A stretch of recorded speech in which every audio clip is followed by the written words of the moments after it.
You cannot remove the drive letter from a recovery or system partition. The option is grayed out, and Windows simply won't allow the change. This problem often happens after a disk clone, system restore, or image deployment.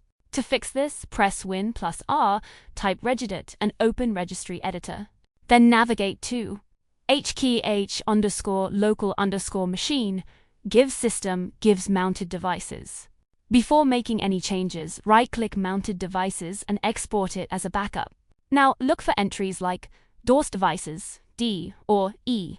Find the one linked to your recovery or system partition. Right-click that entry and select Delete. Be careful not to delete your main system drive, usually DOS devices C. After that, restart your computer.